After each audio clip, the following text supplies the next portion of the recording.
Today, it's all about color. We're going to look at the color wheel. We're going to look at different color patterns like complementary colors. We're going to do 3 illustrations on complementary colors. So we'll start with the primary colors, the blue, red, and yellow. All colors are made from any of these 3 colors. It's amazing.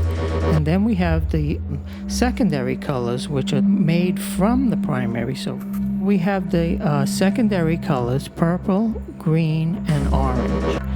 So those total 6 colors. That's it. That's all we got, 6 colors.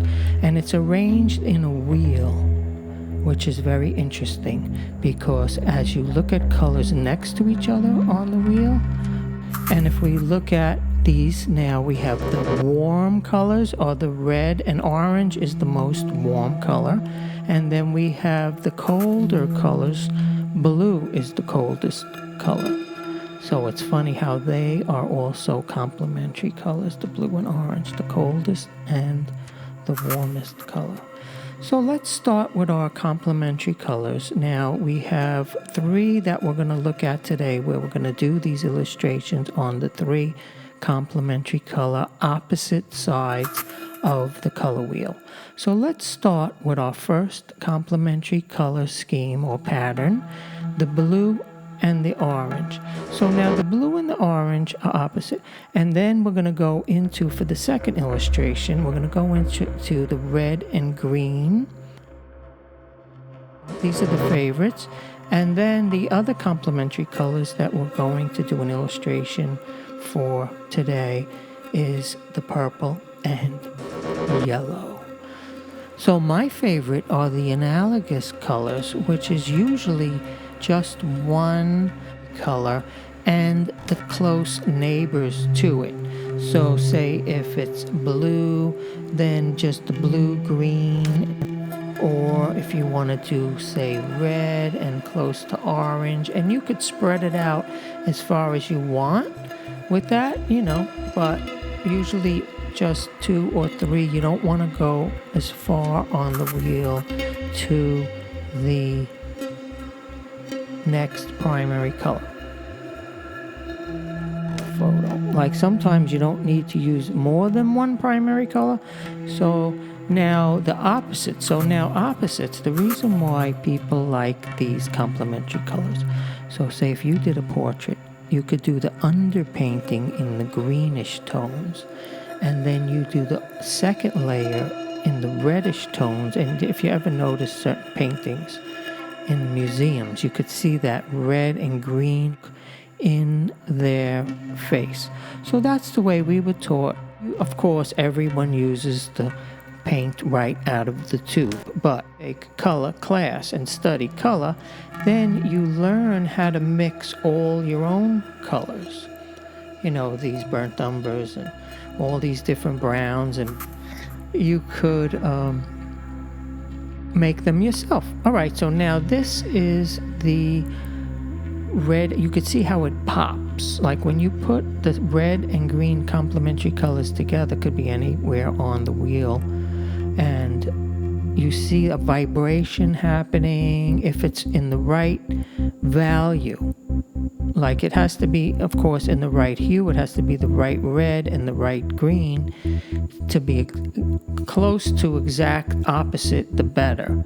And then the value has to be adjusted. So the nice thing about red and green is they are equal in value in general, where some of the others aren't. So you have this nice vibration that a lot of people use this to brighten up their pictures, like the Impressionists, when they would have these beautiful red flowers in the green field. And that's where I kind of got the idea for this illustration. Because it's in nature. All these colors, of course, are in nature. You just have to find them. Okay, so now I'm going to try the other little trick or fun thing about complementary colors is so it becomes brighter when you put them next to each other. Now this is juxtaposed side by side. These colors are put side by side on purpose. for comparison. So now you could see how vibrant it is. So when you mix them together, now this is how we would get the flesh tones out of the red and green. You mix the red and the green together, and then you get this beige, or I don't know, grayish beige or taupe, what people call it.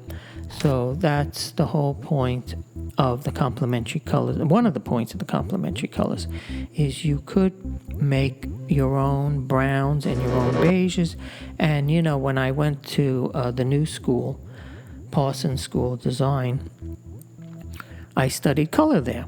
So there was one of my friends, she was studying fashion. So she thought it was such a great thing to learn young in her career that beige colors are created from complementary colors.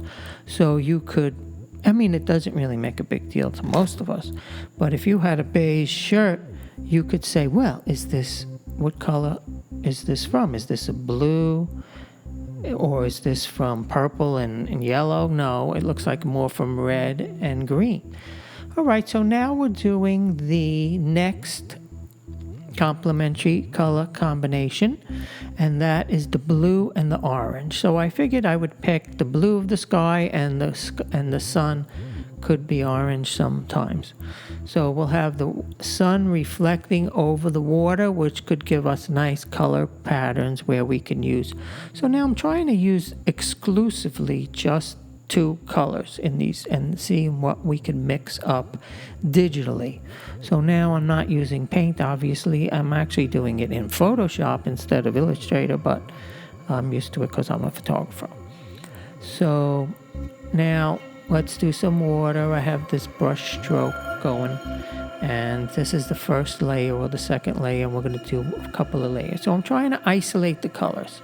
So let's keep all the blues together and all the oranges together, or you're going to have mud right away. It's going to turn to mud, and that's not, you have to be in control.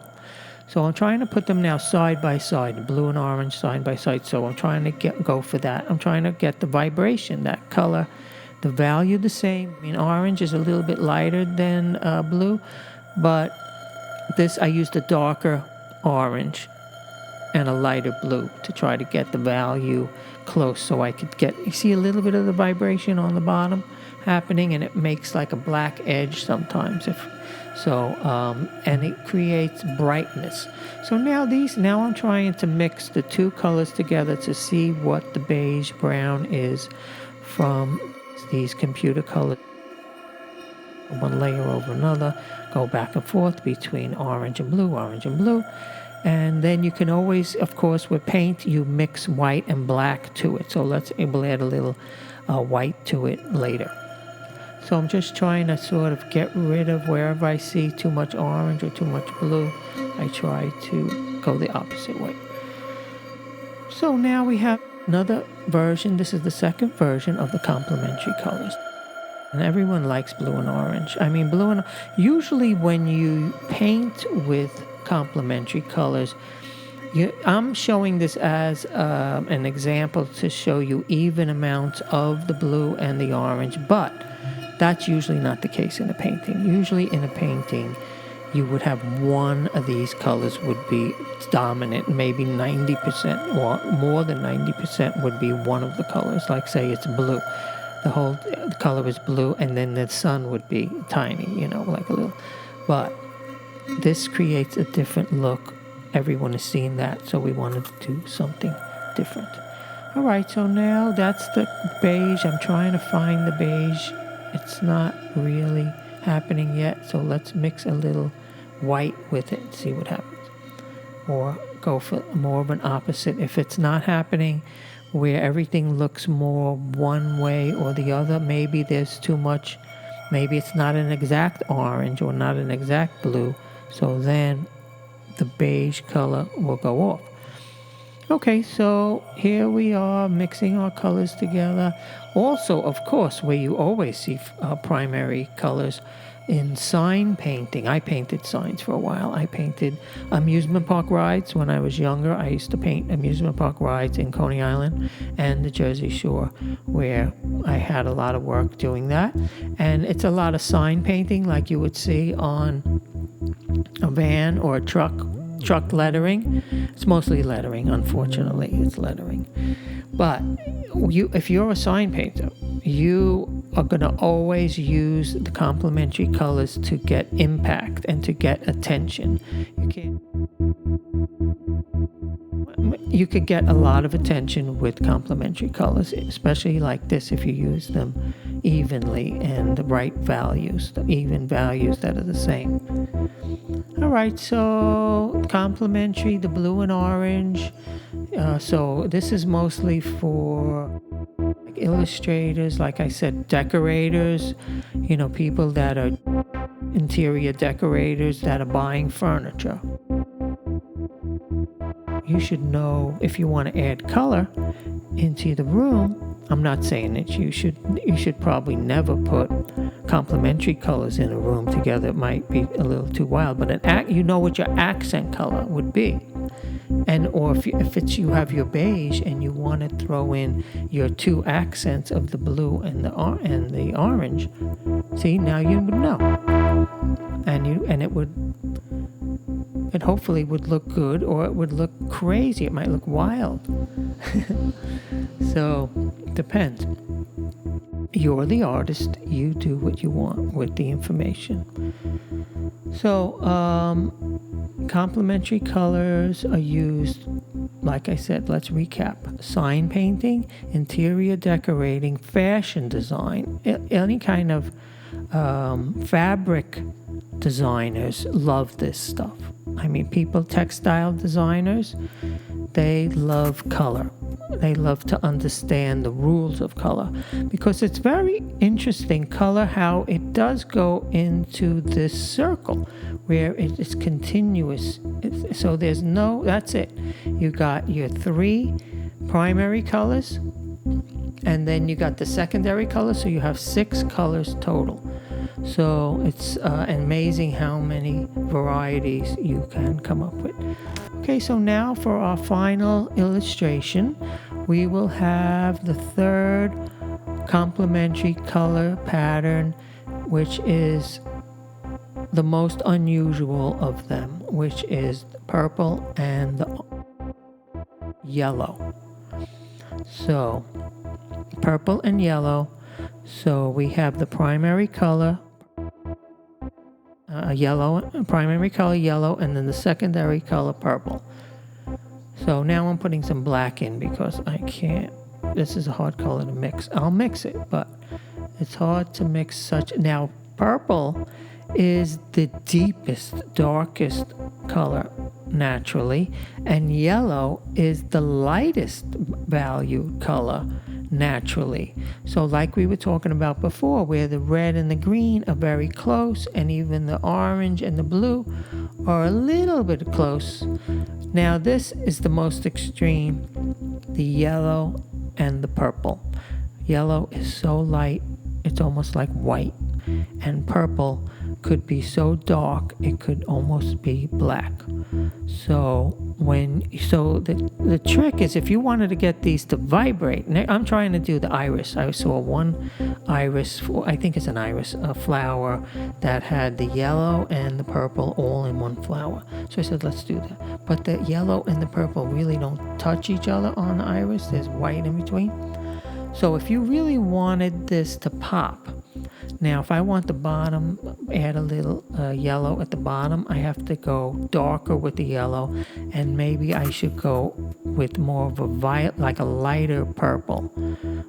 Add a lot of white to the purple, and then you'll see, more impact with the vibration. Like you're not seeing the colors vibrating the way you did in the red and the green. It's harder to do it in this because, like I said, because one is very dark and one is very light color.